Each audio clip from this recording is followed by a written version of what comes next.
মানব সভ্যতার বিবর্তনের ইতিহাসে প্রত্নতাত্ত্বিক যুগ বিভাগের ভিত্তিতে দ্বিতীয় যুগ হল মধ্যপ্রস্তর যুগ। কোনো গবেষক এই যুগকে শেষ প্রস্তর যুগ বলেও চিহ্নিত করেছেন। আবার হাতিয়ারের ধরনের ভিত্তিতে একে বহু গবেষক ক্ষুদ্রাশ্মীয় যুগ বা ক্ষুদ্র প্রস্তর যুগ বলে চিহ্নিত করেছেন। নমস্কার বন্ধুরা, আমাদের চ্যানেল ওয়ার্ল্ড অ্যান্ড ইন্ডিয়ান হিস্ট্রিতে আপনাদের সকলকে স্বাগত। বন্ধুরা, আমাদের আজকের আলোচনার বিষয়বস্তু হলো মধ্যপ্রস্তর সংস্কৃতি নিয়ে, অর্থাৎ মধ্যপ্রস্তর যুগের সূচনা কবে হয়েছিল এবং কবে এই প্রস্তর যুগের অবসান ঘটে, এই সব কিছুই আমরা বিস্তারিতভাবে এই ভিডিওতে আলোচনা করব। তো বন্ধুরা, যদি চ্যানেলে নতুন হয়ে থাকেন তাহলে প্লিজ চ্যানেলটিকে সাবস্ক্রাইব করে আমাদের পাশে থাকবেন। এক সময় পৃথিবীর প্রাকৃতিক পরিবেশে ব্যাপক পরিবর্তন সূচিত হয়। ভূতাত্ত্বিকভাবে প্লেস্টোসিন যুগের অবসান ঘটে হলোসিন যুগের সূচনা ঘটে। ভূপৃষ্ঠের উত্তাপ ক্রমশ বৃদ্ধি পাওয়ায় তুষার যুগের অবসান ঘটে এবং জলবায়ু ক্রমশ উষ্ণ হতে শুরু করে। এর ফলে তুষার গলে সমুদ্রপৃষ্ঠের উচ্চতা বৃদ্ধি পেতে থাকে। জলবায়ুর উষ্ণতা বৃদ্ধির সঙ্গে সঙ্গে বৃষ্টিপাতের পরিমাণও বৃদ্ধি পায়।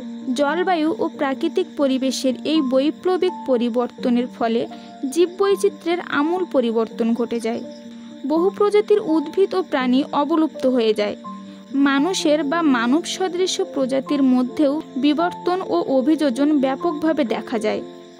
অধিকাংশ মানব সদৃশ প্রজাতিই অবলুপ্ত হয়।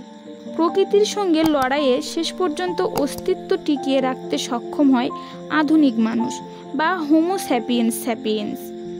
এই আধুনিক মানুষের হাত ধরেই তুষার যুগ পরবর্তী পর্যায়ে জন্ম হয় এক নতুন পুরাতাত্ত্বিক হাতিয়ার সংস্কৃতির যুগ, যার নাম মধ্যপ্রস্তর যুগ। মধ্যপ্রস্তর যুগ ঠিক কোন সময় থেকে শুরু হয়েছিল তা সুস্পষ্টভাবে বলা যায় না। পৃথিবীর বিভিন্ন দেশে, এমনকি একই দেশের বিভিন্ন অঞ্চলে বিভিন্ন সময়ে এই মধ্যপ্রস্তর যুগের বিকাশ ঘটেছে। প্রাচীন প্রস্তর যুগের একেবারে শেষের দিকে মানুষের ব্যবহৃত হাতিয়ারের আকার ক্রমশ ছোট হতে শুরু করে, অর্থাৎ ছোট আকারের সুবিধাজনকভাবে ব্যবহারযোগ্য হাতিয়ার নির্মাণের প্রবণতা এই মধ্যপ্রস্তর যুগে দেখা যায়। মধ্যপ্রস্তর যুগের হাতিয়ারের প্রধানতম বৈশিষ্ট্য হলো এর ক্ষুদ্রাকার। গড়ে 5 সেন্টিমিটারের বেশি লম্বা হাতিয়ার এ যুগে প্রায় দেখাই যায় না।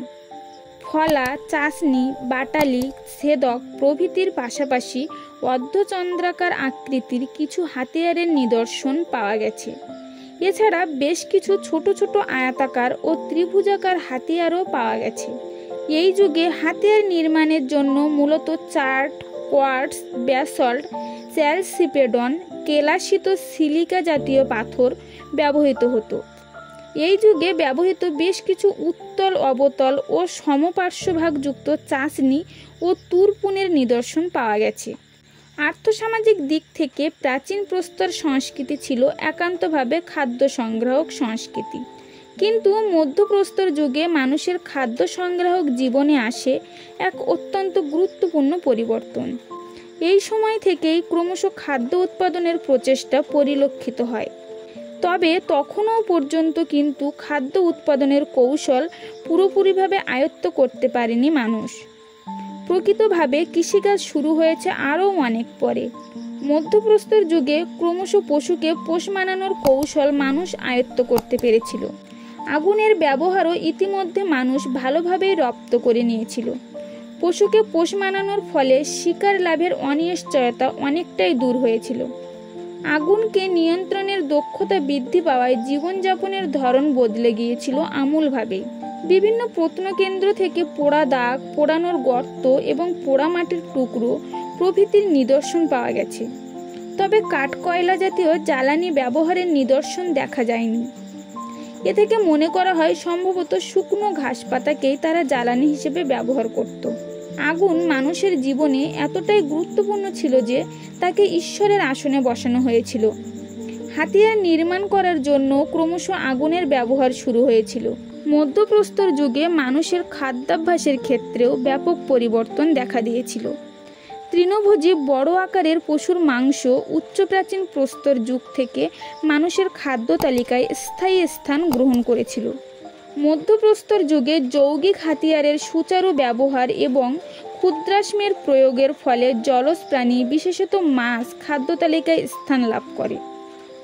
ক্রমশ শস্যদানা খাদ্য হিসেবে ব্যবহৃত হতে থাকে। একাধিক প্রত্নকেন্দ্র থেকে জোয়ার, যব ও গমের পোড়া দানার নিদর্শন আবিষ্কৃত হয়েছে। এ থেকে বোঝা যায় যে কাঁচা খাদ্য গ্রহণের অভ্যাস প্রায় পুরোপুরি পরিত্যক্ত হয়েছিল। আগুনে পোড়ানোর পাশাপাশি এই যুগের শেষের দিক থেকে মৃৎপাত্রের ব্যবহার রন্ধন কৌশলের বিকাশের পরিচয় দেয়। শস্যদানার ব্যবহার মানুষের শরীরে কার্বোহাইড্রেট ও শর্করা জাতীয় খাদ্যের যোগান বৃদ্ধি করে। অন্যদিকে মাছ ও মাংস আগের মতোই প্রোটিনের যোগান দিতে থাকে। সব মিলিয়ে প্রায় আজকের খাদ্য তালিকার মতোই মানুষের এক সুষম খাদ্যাভ্যাস গড়ে ওঠে এই মধ্যপ্রস্তর যুগ থেকে। তাই সামগ্রিকভাবে একথা বলা যায় যে মধ্যপ্রস্তর যুগে মানুষ ক্রমশ আজকের মতোই জীবনযাপন প্রণালীর দিকে অগ্রসর হয়েছিল। যদিও আর্থসামাজিকভাবে তার সংস্কৃতি ছিল তখনও খাদ্য সংগ্রাহক, কিন্তু খাদ্য সংগ্রহ করার পদ্ধতিতে পরিবর্তন আসতে শুরু করেছিল। পশুপালন ও পরীক্ষামূলক কৃষির সূচনা দেখা দিয়েছিল এই মধ্যপ্রস্তর যুগে। সর্বোপরি মানুষ যাযাবর বন্য জীবন থেকে ক্রমশ স্থায়ী আবাসিক জীবনের দিকে অগ্রসর হয়েছিল। তো বন্ধুরা, এই ছিল আজকের ভিডিও। মধ্যপ্রস্তর যুগ নিয়ে বিস্তারিতভাবে আলোচনা করা হলো। বন্ধুরা, যদি ভিডিওটি ভালো লাগে তাহলে প্লিজ ভিডিওটিতে একটা লাইক করে দেবেন। আর বন্ধুরা, আপনারা যারা ভারত ও বিশ্বের ইতিহাস জানার জন্য আগ্রহী তারা প্লিজ আমাদের চ্যানেলটিকে সাবস্ক্রাইব করে আমাদের পাশে থাকবেন।